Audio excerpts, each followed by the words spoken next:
a victory won not only for ourselves, but for all.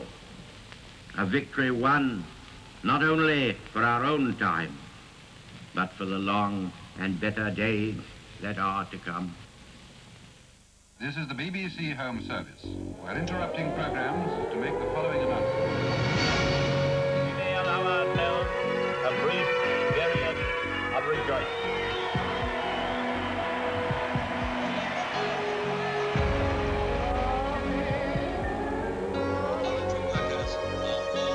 Passengers are just arriving. But never really looked like fun.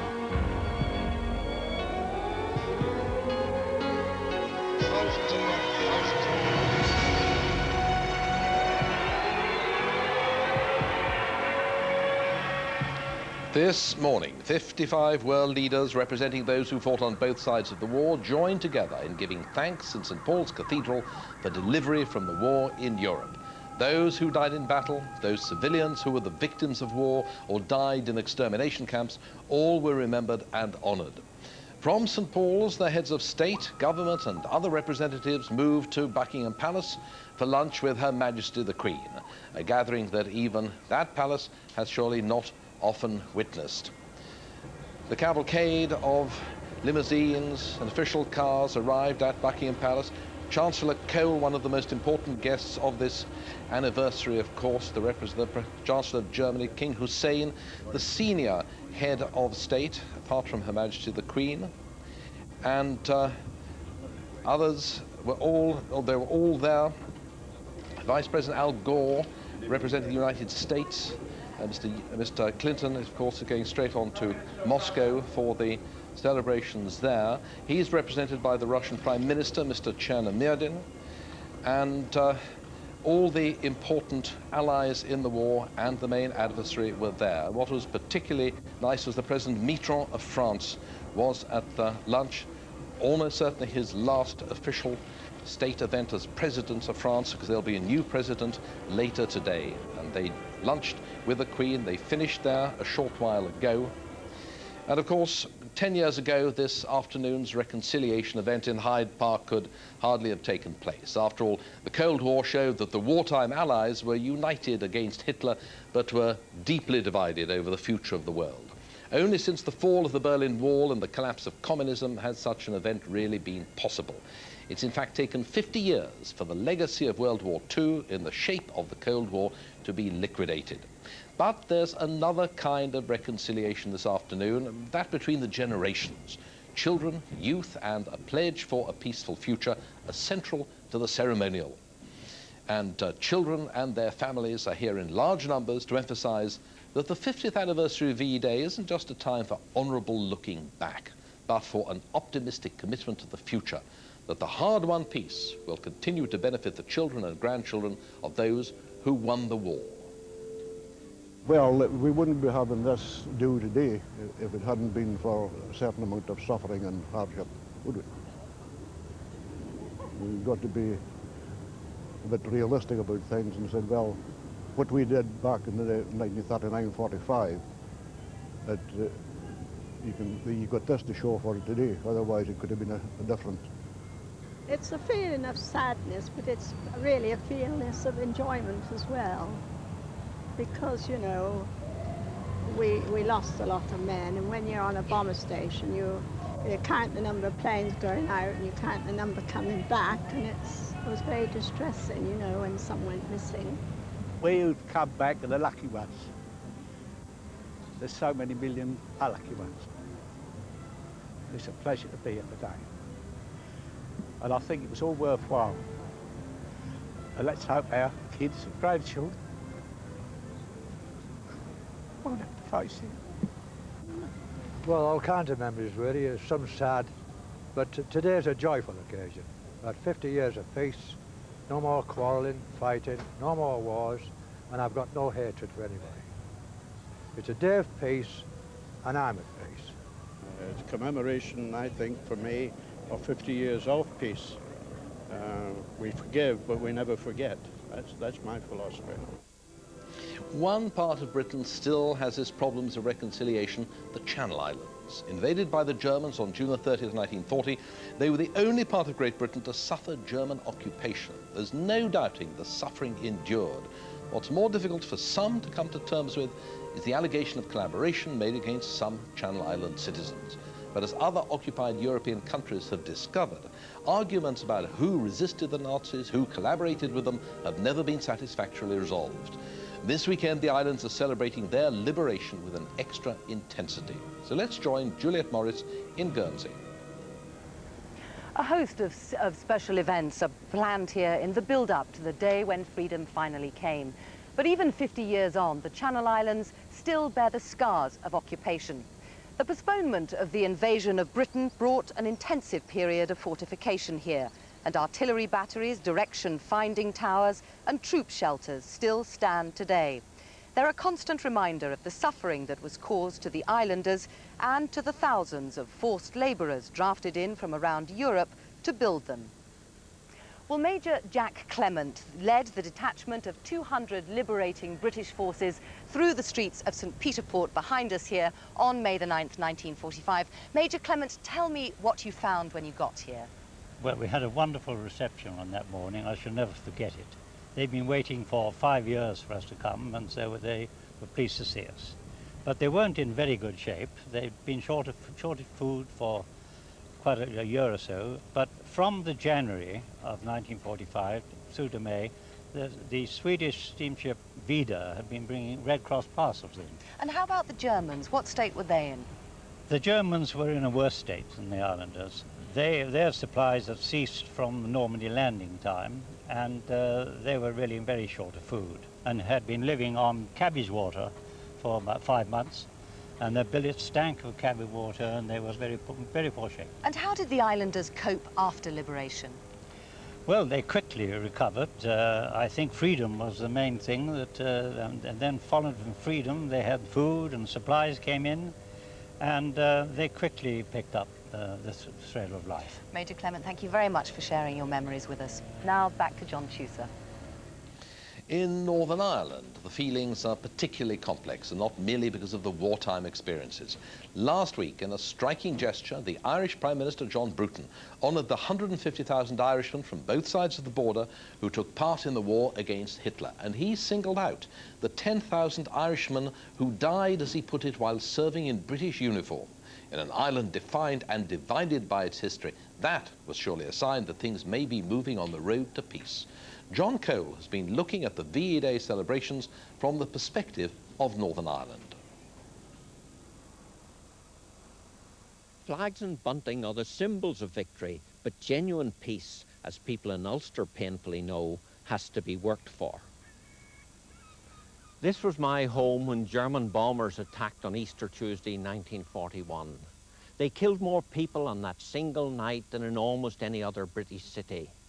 Nobody believed the Luftwaffe could penetrate this far, so Belfast was almost without defences. We didn't have any air raid shelter, so we used the kitchen table for protection. They say you don't hear the bomb that's going to hit you. That particular night, I heard the bomb all the way that hit Ballycastle Street and demolished the whole of the street. We ran up the road as fast as we could, trying to dodge fire bombs falling all over the place, dodging in and out of doorways. I remember very well, there was a woman and her house had been completely demolished. She had lost everything. And yet she offered my wife's father a blanket to put round his shoulders because it was so very cold.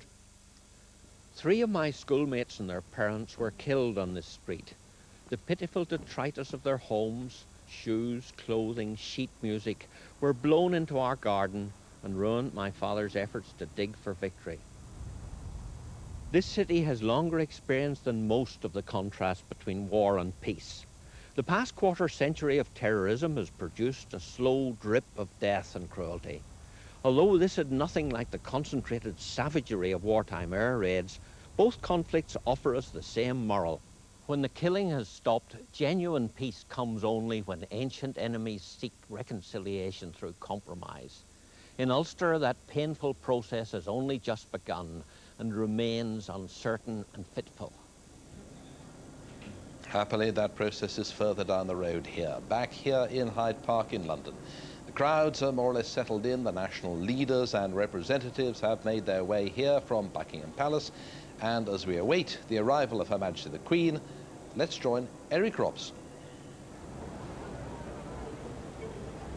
The crowned heads, heirs to the throne, presidents and ministers of 55 countries began arriving a few minutes ago by coach from their lunch at Buckingham Palace. It's the biggest gathering of world leaders since the coronation.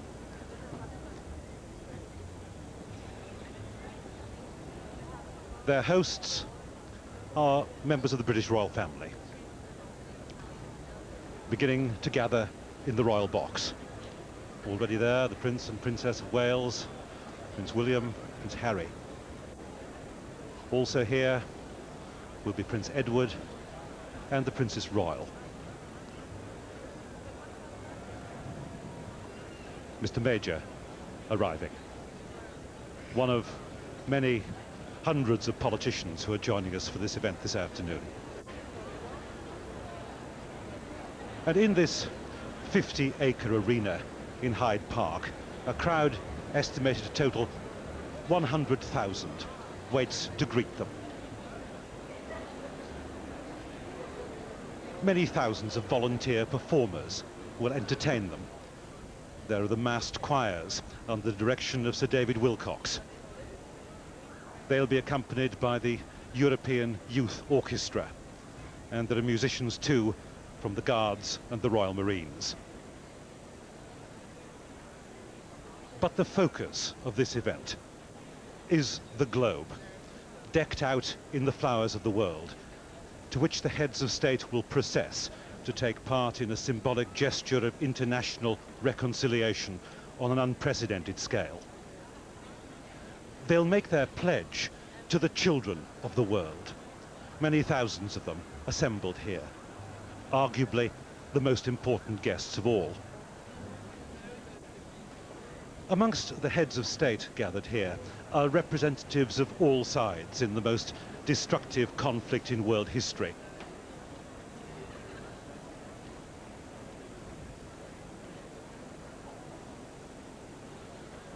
Joining us this afternoon to sit close to the Prime Minister will be President Herzog of Germany. Behind them, the Australian Defence Minister will sit just a couple of seats away from the Italian ambassador. There are representatives from India.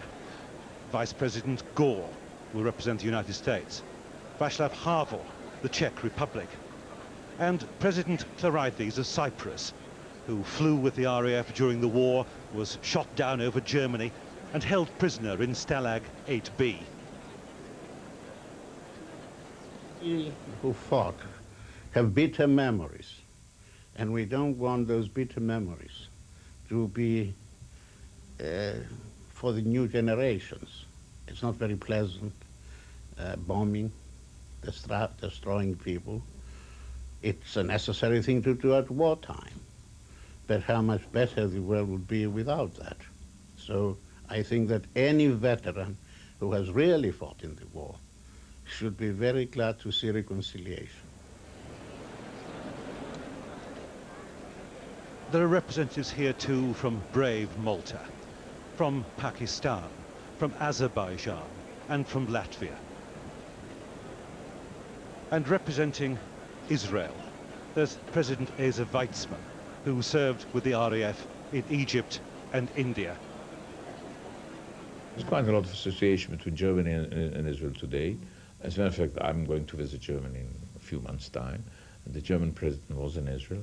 He spoke in our Knesset, and there wasn't one catcall. I was sitting with my fingers crossed because we have a very political parliament, and I think it's going on. But it's not like Britain faced Germany in the Battle of Britain, Spitfires facing Messerschmitts or tanks facing tanks. We met the Germans in Auschwitz, which is a different kettle of fish. all today focused on reconciling the often conflicting aims of a troubled world. Prince Edward has already taken his place on this thundery, sultry afternoon. People looking out from the royal box, hoping for a breath of air to stir the flags around the globe.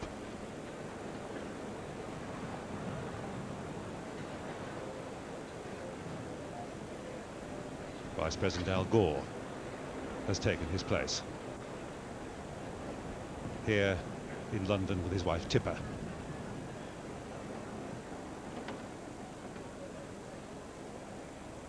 There are representatives of so many countries, from South America, from Asia, from Africa, and from all over Europe and the Middle East.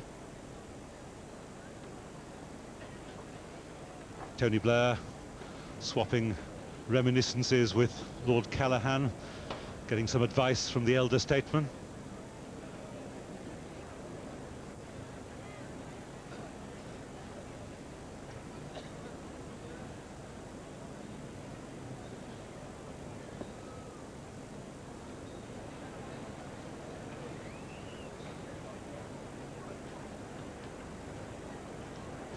This gathering is a gazetteer of world history.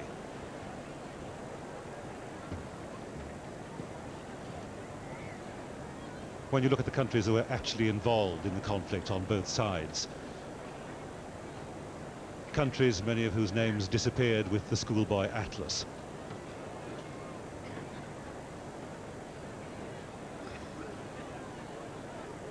But all of whom fought with dedication, hoping for a better world as a result.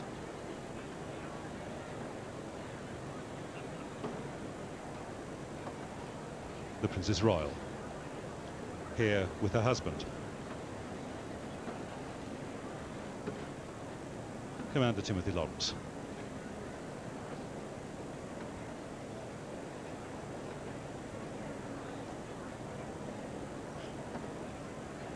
As well as the packed box of heads of state and ministers, we also have our full complement of veterans here. Many of them have struggled with the heat in these last few days. St John Ambulance has worked very hard to keep them enjoying these great events. Her Majesty arrives behind the royal stand, welcomed by the Lord Lieutenant, Field Marshal the Lord Bramall, accompanied by her lady-in-waiting, the Duchess of Grafton, her private secretary, and her equerry, Major James Patrick.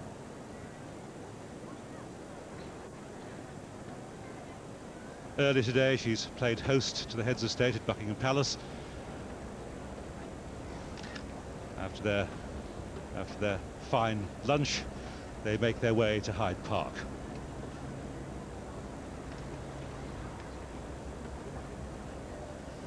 Paul Wilkinson there, presenting a posy of peace roses to Her Majesty. Peace roses will feature quite heavily in the decorations of the royal box today. They were actually bred in France just before the war. There were only a few bushes, and cuttings from them were flown out just before the fall of France in an American diplomatic bag. The roses were bred on in America during the war and revealed to the world on VE Day.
We are now conducted through the proceedings by Sir Ian McKellen.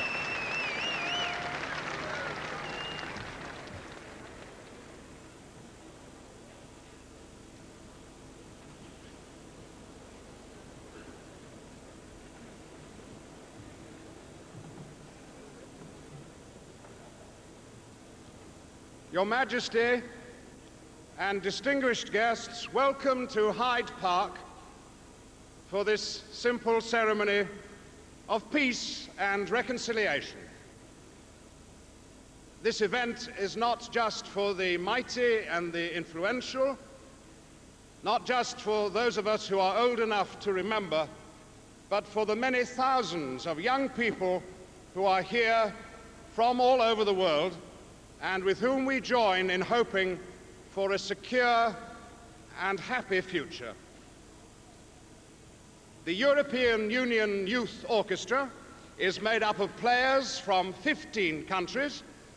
They are joined today by young musicians from the United States of America and from Russia. With the fanfare trumpeters of the massed bands, they first play for us a fanfare written in 1942 by Aaron Copland.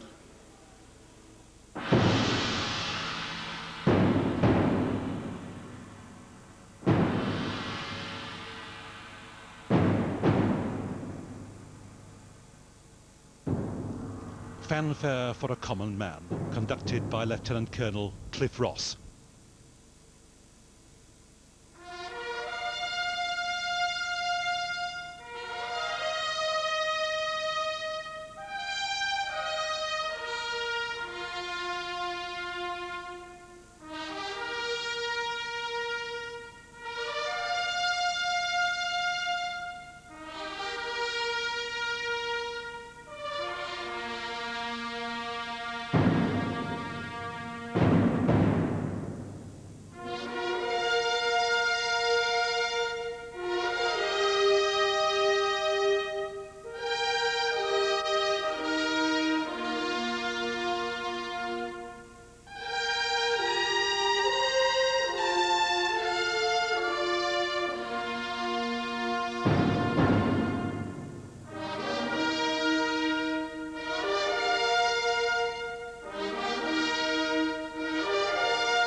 As the fanfare trumpeters march away, we prepare to meet our other guide on this journey to reconciliation, the actress Patricia Hodge.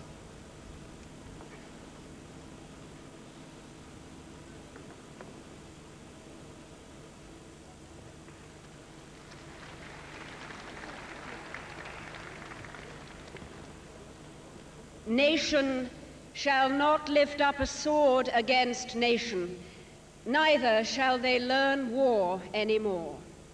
And none shall make them afraid, neither shall the sword go through their land. Mercy and truth are met together, righteousness and peace have kissed each other. Truth shall spring out of the earth, and righteousness shall look down from heaven. Open to me the gates of righteousness, I will go into them.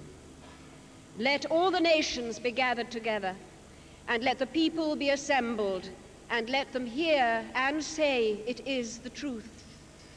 And it shall come that I will gather all nations and tongues, and they shall come and see my glory. And I will set a sign among them, and they shall declare my glory among the nations. For as the new heavens and new earth, which I will make, shall remain before me, so shall your seed and your name forever. Glory to God in the highest, and on earth peace, goodwill toward men. And now the massed choirs with the European Union Youth Orchestra, with a new arrangement of familiar tunes from the British Isles. This musical tribute to the home nations, Greensleeves and Men of Harlech, Danny Boy and Road to the Isles, has been arranged by the one-time Director of Music of the Royal Air Force, Barry Hingley.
hope you noticed the Prince of Wales leading the community singing.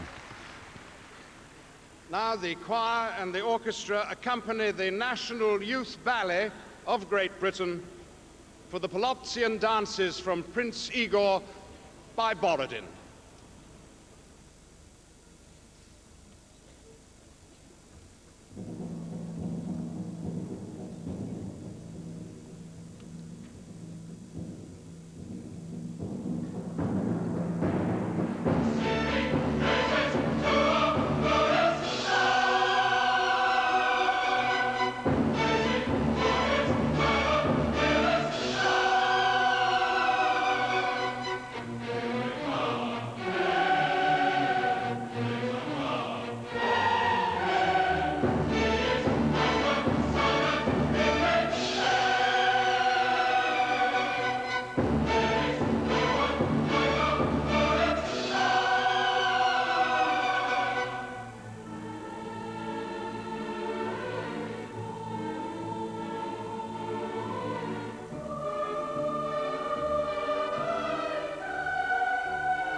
In this long journey to reconciliation, we've come part of the way. The music of Russia is followed by poetry from America, and then Germany is represented by the last movement of Beethoven's Ninth Symphony.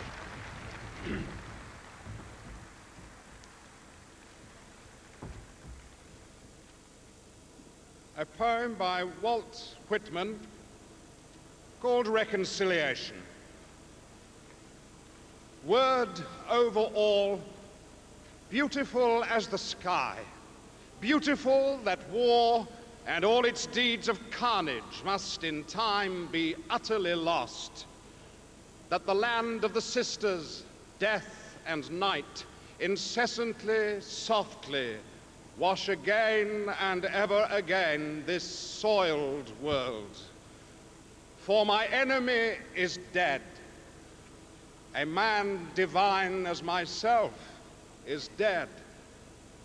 I look where he lies, white-faced and still in the coffin.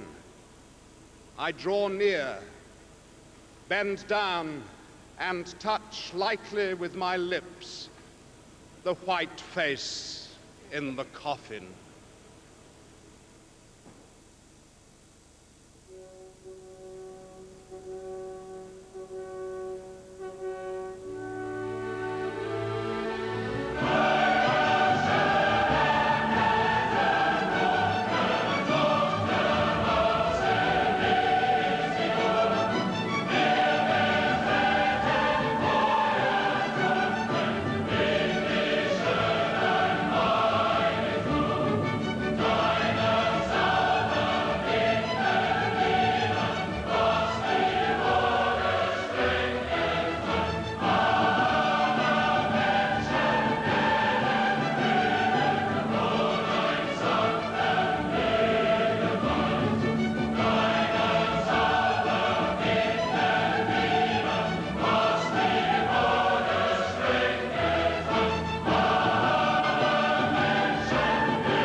Everybody sang by Siegfried Sassoon.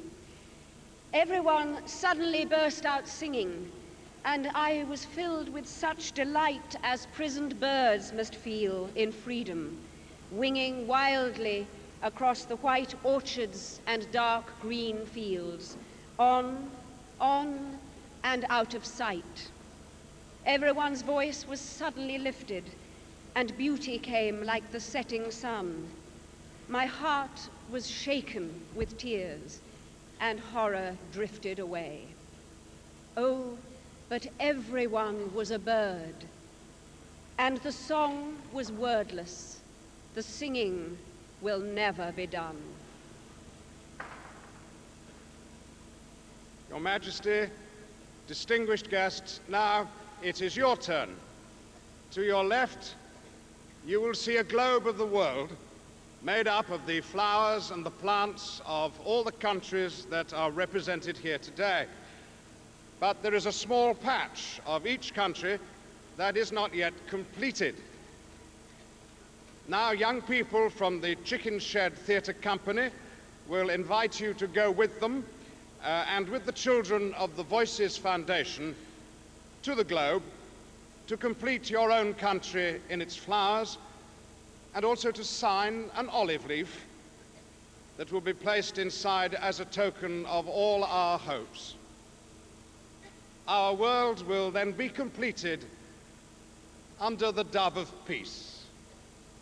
The Chicken Shed Theatre Company, that extends children of all abilities, now performs Peace Worth Living. The soloists are Catherine Turner and Kieran Rafferty.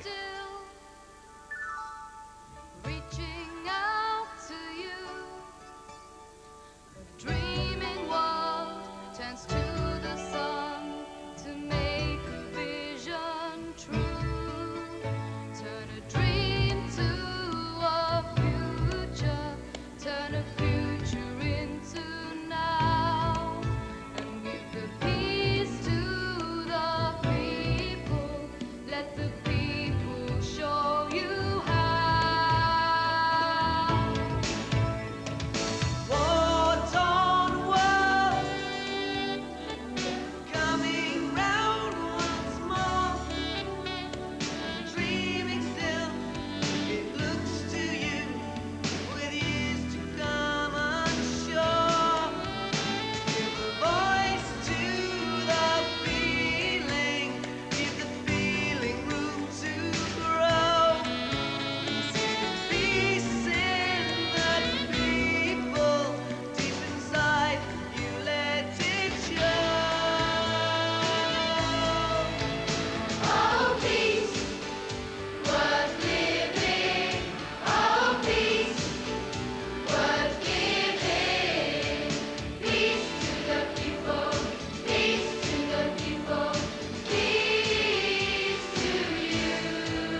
that tumultuous applause which prepares the way for Katrina Carey, who's 8 years old and who will now invite Her Majesty the Queen to lead the procession to the Globe, where our international act of reconciliation will take place.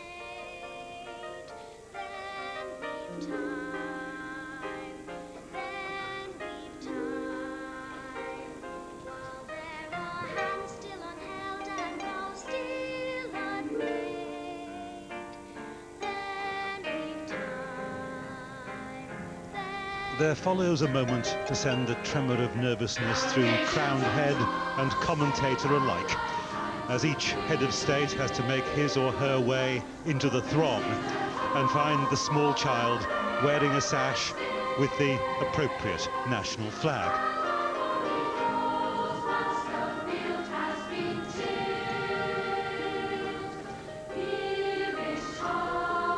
King Hussein of Jordan, Grand Duke of Luxembourg, Princess Benedicta of Denmark, Queen Beatrix of the Netherlands, the Grand Duke of Luxembourg enjoying the London sunshine.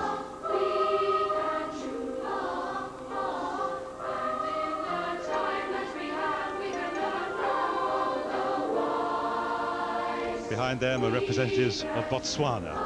There's the French ambassador. President Herzog of Germany will be making his way.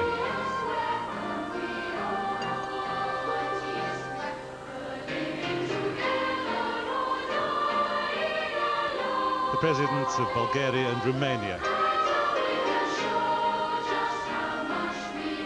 Jim Bulger.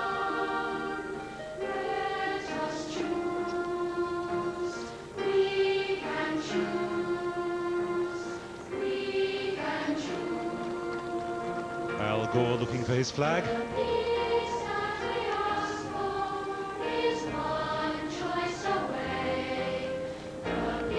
And warm greetings for these children from Enfield.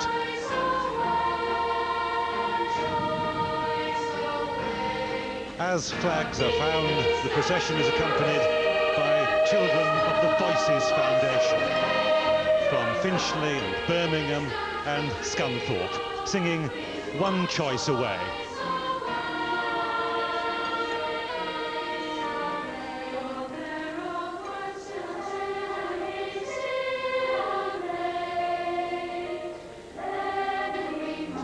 Her Majesty making her way towards this globe that's decked out in 200,000 and more flowers.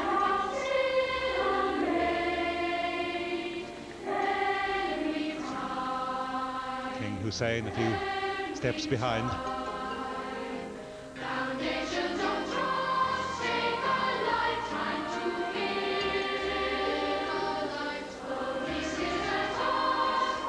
Katrina Carey leading Her Majesty and Prince Philip to the appropriate flagpole as the procession of heads of state winds its way around the globe.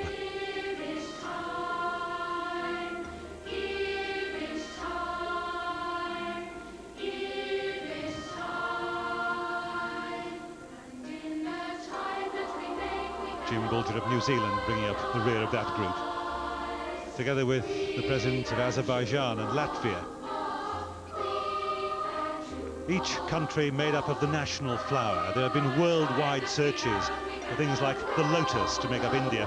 They managed to find the supply in Covent Garden. Jordan presented the most serious problem, looking for black irises. I'm afraid they've had to cheat and paint blue ones.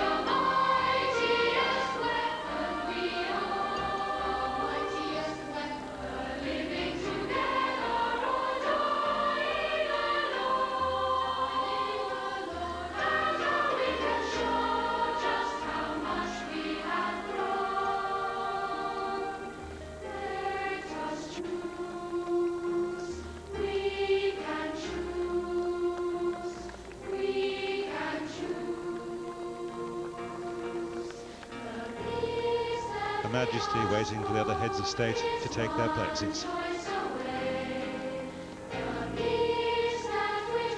Once in place, the heads of state will be met by 4 children from their own country, presented with flowers representing that country, orchids from Armenia, red carnations from Azerbaijan, water lilies from Bangladesh, cyclamen from Cyprus.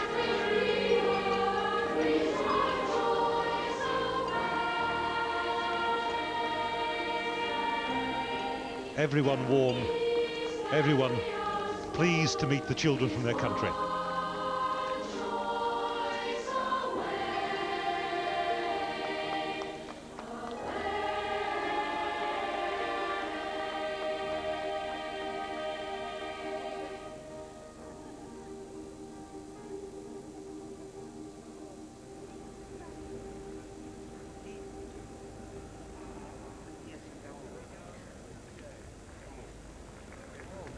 The Voices Foundation will now perform Song for a Better Tomorrow, composed by Jan Tyszkiewicz, who at the age of 15 was imprisoned in Dachau.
King Birendra of Nepal, talking to children from his country.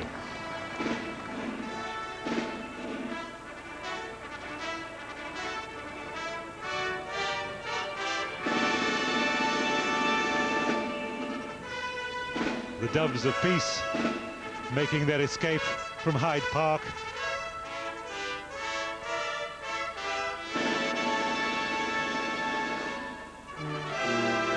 And followed on their way by thousands of balloons.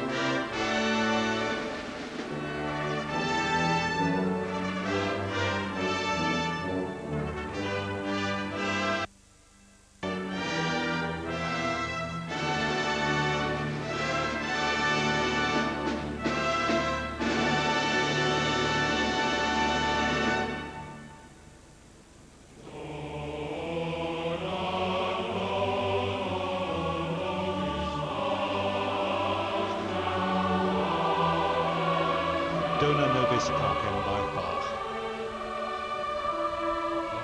Introduces the procession of the children into the globe. Each head of state has signed an olive leaf, which will make up part of the world map.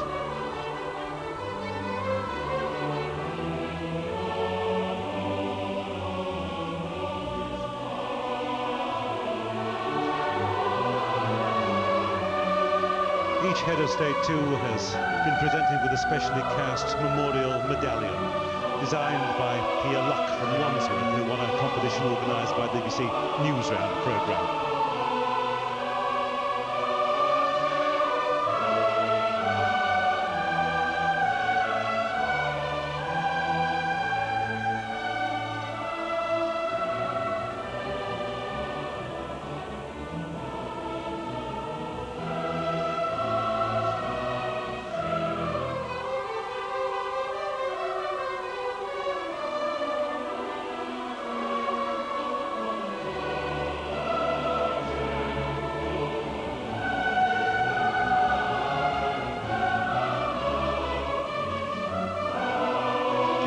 Swati III of Swaziland follows Her Majesty.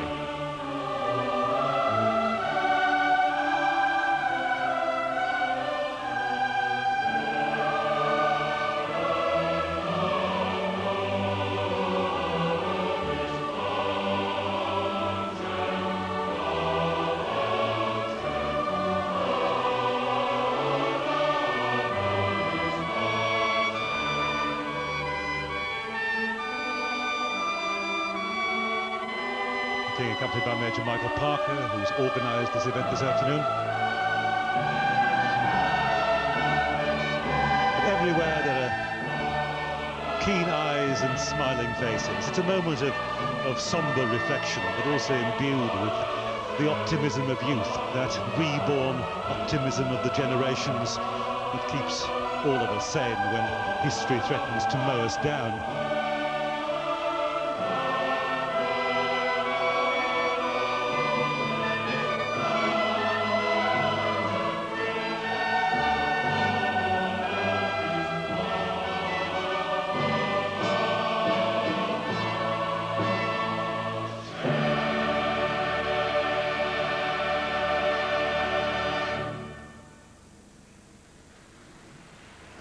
His Royal Highness organising the rest of the event. And inside the globe, the pieces of the olive leaves are built up around the eternal flame to create an image of a world at peace.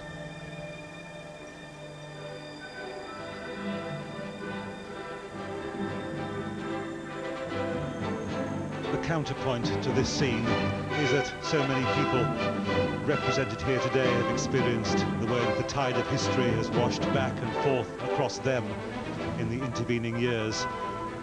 One can only hope that permanent peace will touch them too. After all, among this gathering of heads of state are the leaders of Croatia and Bosnia. Here, President of Syria, Botswana.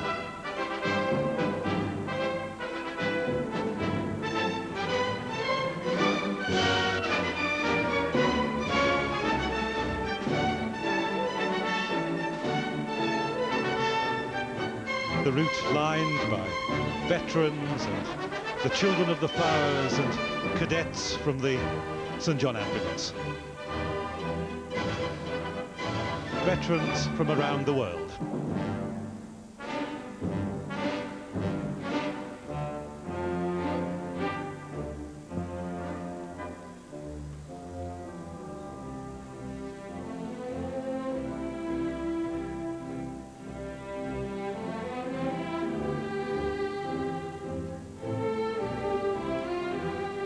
Smiles for Her Majesty in the Hyde Park sunshine, and smiles from Queen Beatrix, talking to one of the children of the flowers who are presenting bouquets as the heads of state make their way back to the royal box.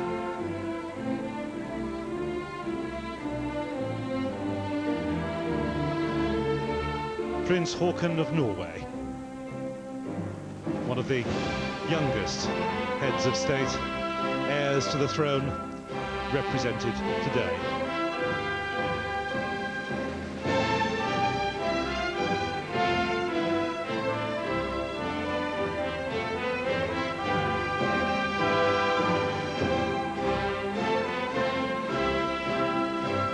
And everywhere we look, there are children getting lessons in international diplomacy.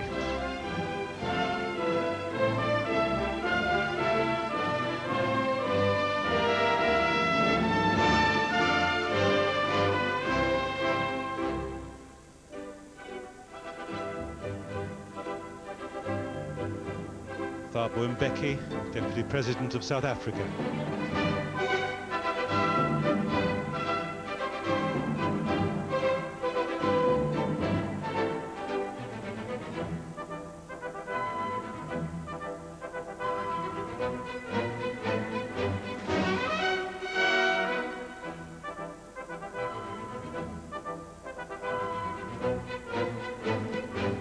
And in these children's faces, there's the public affirmation of a quest for peace.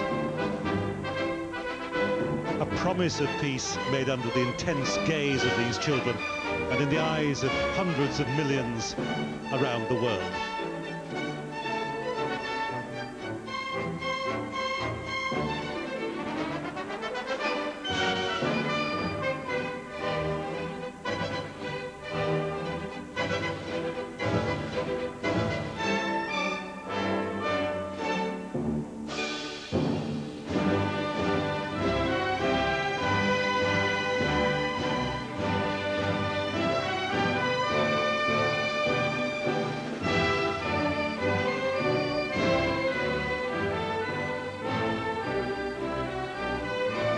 Accompanying Her Majesty through this joyous crowd, President Jela of Bulgaria, President Nur Hosolani of Trinidad and Tobago, the President of Botswana, Sir Ketumili Maziri, the President of Greece, Konstantinos Konstantinopoulos, representatives too of some of our forgotten allies, President Fernando Cardoso of Brazil. Brazil gave almost 200,000 troops to the efforts of the Second World War. King Hussein of Jordan.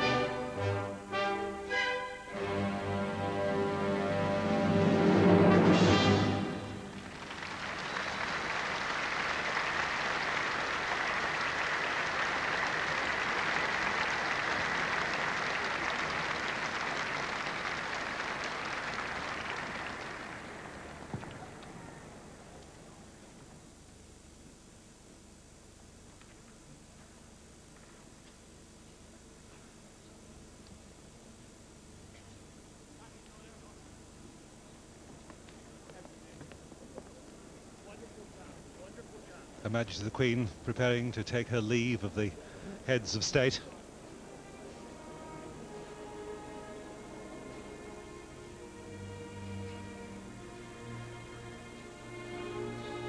Her Majesty with the Lord Lieutenant and Prince Philip.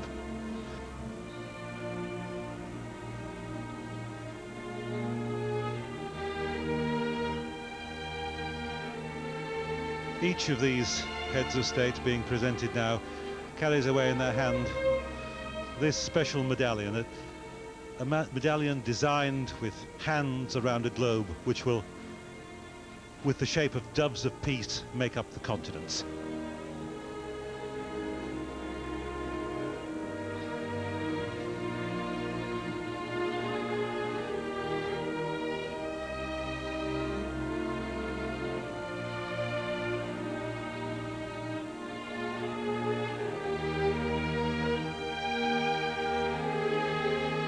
These scenes today remind us that peace is never a line drawn in the sand. Signatures on pieces of paper are beginnings, not ends in themselves. On VE Day 1945, we should remember, men still worked in room 109 at the War Office, coordinating the continuing war involving 1 million troops in the Southeast Asia Command.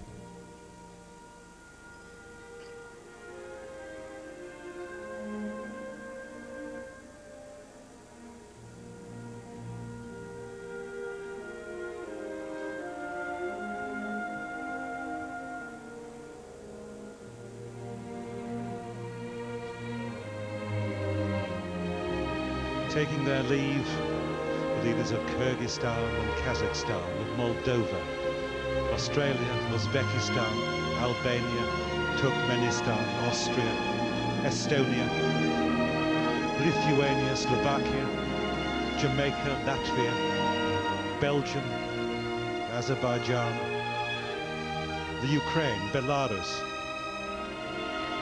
Gibraltar. Also represented here, the Secretary-General of the Commonwealth.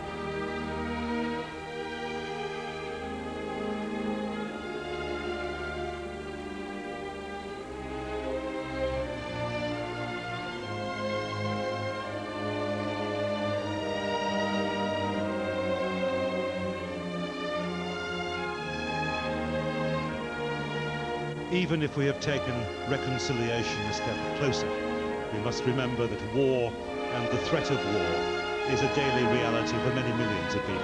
Multinational wars have been ousted by civil wars. The involvement of so many humanitarian and relief agencies here at Hyde Park stands testimony to that.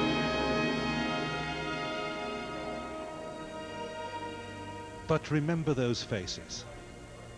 Which head of state could not have been moved by those peaceful smiles and by that innocent intensity?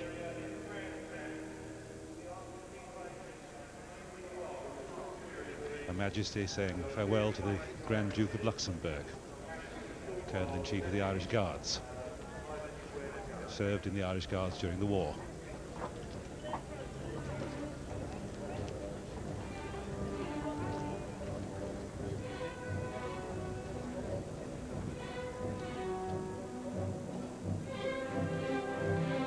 Prior to the Queen's departure, the royal standard is lowered as King Hussein bids his farewell.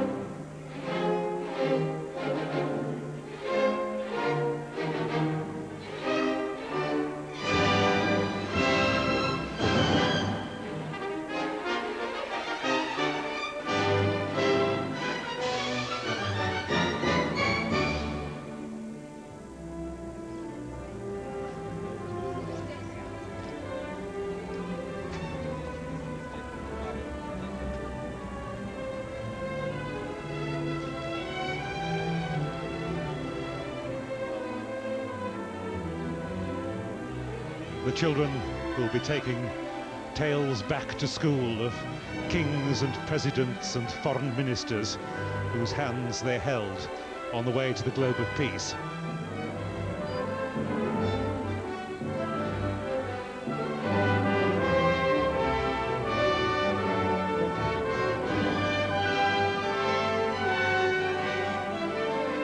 Flags of nations that we hope understand each other a little better.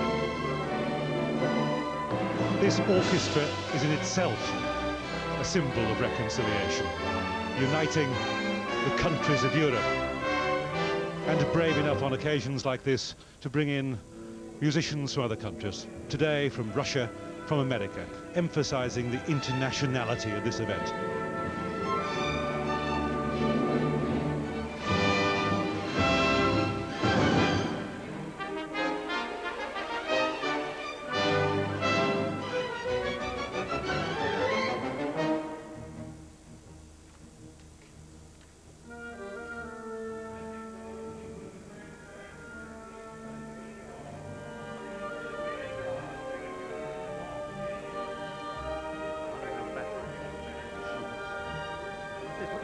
One around the front. There's a spare.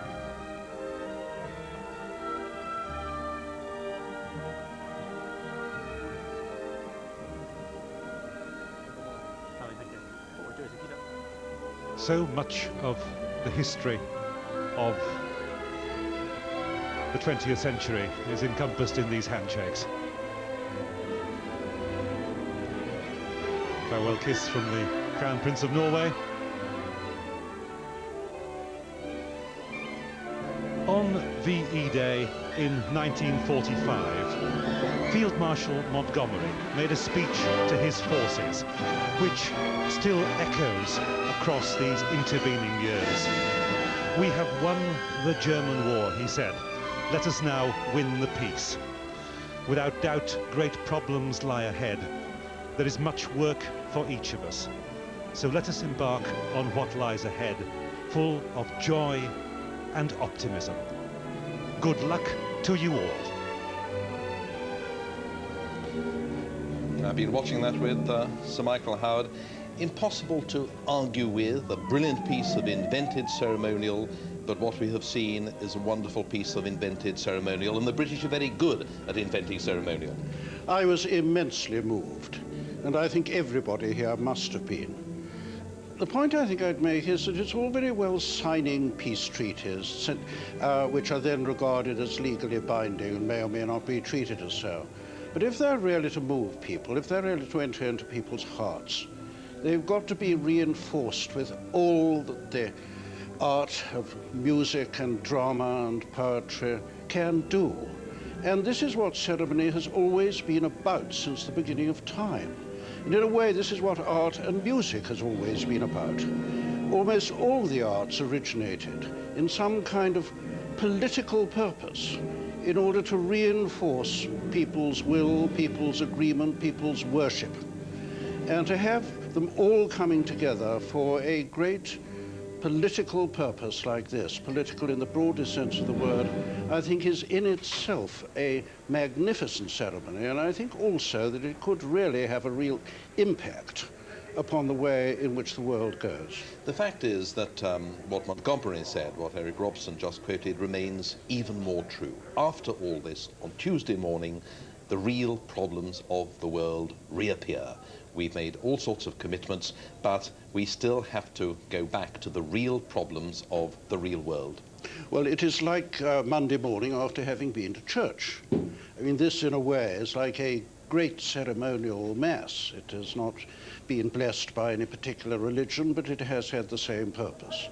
And as with church, the dwindling number of us who go there, we go to church and we say we are going to be good in future, and our goodwill is reinforced by all the ceremony of the masses, everything else. And then we have to go back into the real world, the office next day, and see how far any of that is going to stick. Well, we have been very good, very genuinely good, and moved with it this afternoon. Michael Howard, thank you very much. So the end of an event of reconciliation, expressed in those essential signs of peace, music, the dance, the human voice, with children leading the leaders in the direction of non-violence. This evening, you can see the Royal British Legion's show that turned Hyde Park into a huge variety palace as entertainment stars from yesterday and today paid their nostalgic tribute to the entertainment and entertainers who kept Britain laughing and singing in wartime. Join us again tonight. For the moment, goodbye from the VE Day celebrations in Hyde Park.